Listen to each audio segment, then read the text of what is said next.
Magandang tanghali po o magandang hapon na po mga double guns natin dyan sa Metro Manila.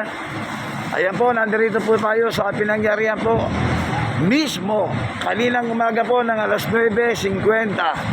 Okay? Ito po si Callejero. Ipakikita ko po sa inyo ang nangyari. Ayan po, bagamat ito po ay tapos na, no? Kanina po yung naganap na sunog dito po sa may kalye ng Canlaon Street sa may QC, Quezon City. Ayan, corner po ng Dapitan. Ito po yung nasunod po rito ay yung talagang ikangay parang legendary na po ito na mall, kung hindi man mall ito, basta ipamilihan po ito ng mga bagay-bagay tuwing magpapasko dito po. Ito po ang lagi pong ikangabilihan ng mga turista, at hindi lang po turista kundi tayo po mga Pilipino rito, okay? Ito sa ating bansa, mga kaibigan, walang iba kundi ang Dapitan Arcade. Ito po, kung makikita po ninyo yung mga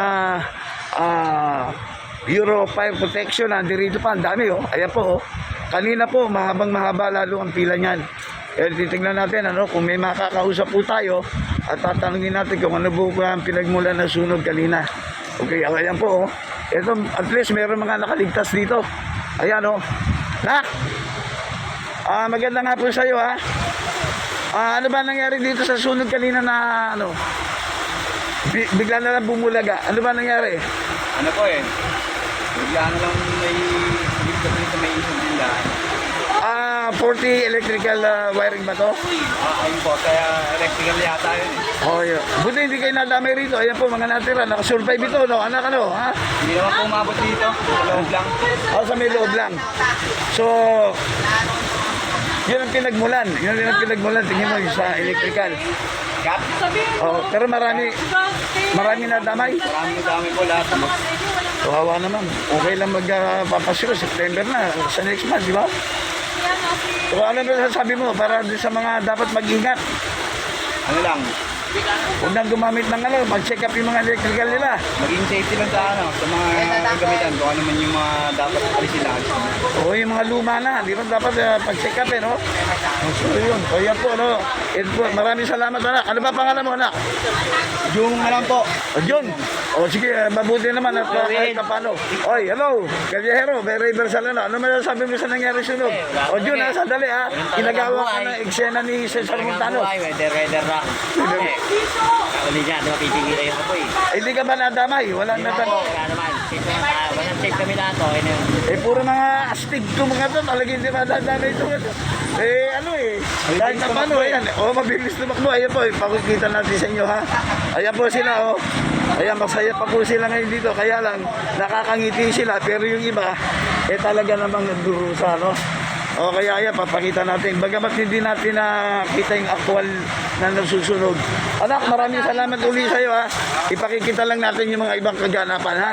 Okay, papasyalan natin dito. Okay, so ayan po, katatapos lang. Buti nakakangiti po sila. Hello, magandang hapon sa inyo. Nadamay ba? Damay po. Damay po. Ito na inabot. Ano masasabi natin? Ganun talagang buhay. Aksidente, wala tayong magagawa. Nakakalungkot na lang. Oo, kung kailan naman magpapas. yan. Babangon yan. Everything is under control. Ganyan naman katapang ang Pinoy. Laban lang, di ba? Laban lang. Dami na pakain-kain lang. Ayos lang, laban lang sa pagkain, ha? Okay. Ikaw na, ano sabi natin? Laban lang. Kailangan namin ayuda. Ayan, galing. Ayuda kailangan namin. Sino ba rin Quezon City to, di ba? Sino man na namagan sa inyo? Sino man na? Ikaw, tuwataw mo ka, di ba? Ngayon mo yung pamigay. Yun. Alika rin. Hindi ka naman nakikita nakatalikod ka yung malakas ang loob. Sige, magsalta ka. Okay na yan. Yan po. Ayan, may humihingi ng ayuda. At saka, Lagi ka naman sa amin, Isko. yun. So, papakita na natin, ha? Magsalta ka kahit konting ayuda. Sige, baka sakali. Baka naman, baka sinagawa yung magandang loob dyan. Kung may magbibigay, okay lang. Okay. Okay lang din. Saan lugar ulit ito? Para alam nila, punta kayo. Canlaon sa Dapitan. Ayan, yung sikat na Barangay Santa Risita. sa may Dapitan Arcade Dapitan mismo, ha? Arcade, Dapitan. Ang nasunog. So ayun po ang mga kahilingan, hinaing ng ating mga nagdusa sa isa sa mga nasunugan. Okay, pakikita lang po natin ng konting mga nasira, di ba? Dahil din sa sunog. O, maraming salamat sa iyo, anak, ha? Thank you very much. Laban lang, ha? Laban Kaya lang, natin laban yan. Okay. Ayan po, ha? Papakita po natin, ha? Para makita po natin yung mga damage. Hindi lang konti ito. Marami rito damage na to. So, ayan po. Excuse me. Na, konti lang, ha? Papakita lang po natin yung damage. Ayan po. Ito po yung side. Nagsaksakan ng ganda na ano. Ayan po. Ayan po yung Dapitan Arcade na nasunog at tinamaan. Okay. Sir. Sir, excuse me. Pwede po bang malaman kung anong oras natapos po na under control ng fire rescue natin ito? Sino ba pwede makausap? Okay. Opo. Sino ba bumbero po ito? Yung nakaupo. Okay. Tingnan natin na konting panayam to, ha. Hello, sir. Magandang hapon po. Magandang hapon po.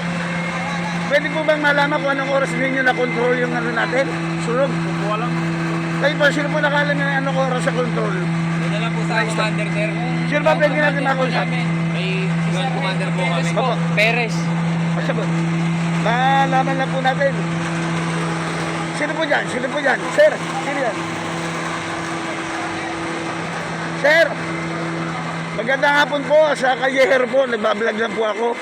Gusto ko lang po ipaalam sa mga kabarangay natin, constituent, kung anong oras po na-control yung sunog kanina. Sino po ba pwede magsalita? Ayun. Sir, magandang hapon. Magandang hapon po, sir. Excuse me po sa YouTube po ako. Ito po. Hindi niyo pa ba alam kung sino sa inyo? Walang turuan dito. Ito po. Kanina nagpunta ako ron, tinuturo nyo. Ano po ba yun? Sabihin niyo, Nagtatrabaho po yung mga tao, hindi ko may interview. Busy pa ho. at tinatanong ko lang kung anong oras na control. Yun lang. Control, wala sir eh. Hindi O yun. O sige, pasensya na po kayo at gusto ko rin malaman sa tao. So hindi pa po nila masagot kung anong oras. But anyway, ipakikita na lang po natin sa inyo kung ano po yung nangyari, no? Ayan po, oh. Bagamat wala na, kontrolado na, no? Ayan pa po yung iba, hindi naman nadamay. Ito, yung palabas po ng Dapitan, ito po yung nakasig. Ayan, at saka yung nandito sa kabila. Okay, ha? Salamat naman, thanks God, at hindi nadamay itong isang parte na po. Okay, o ayan po, ha? Pero ito, yung kahalati nito nadamay, bandang kaliwa. Ayan, okay. So yun po naman nakaganapan, ano, hanggang ngayon po, medyo tinatrabaho pa rin po ng Quezon City Fire District. Ito mga nangyari dito. Nasunog kanina, alas 9:50 ng umaga, ngayong araw po ng Lunes. So, with that, I conclude, ito po okay na, tapos na. At tayo yung nakikiramay sa mga nasunugan dito. At magse-September pa naman, sayang pa naman yung ika nga pinaghirapan at magpapasko pa naman, malapit na. After August, bear na diba? Pero wala tayong magagawa. Kaya dapat talaga, ingat-ingat lang. Okay? So with that, thank you very much. Yan po lang update natin. Mga kakalyero, Ray Barcelona. Thank you very much. Breaking news, update. Thank you.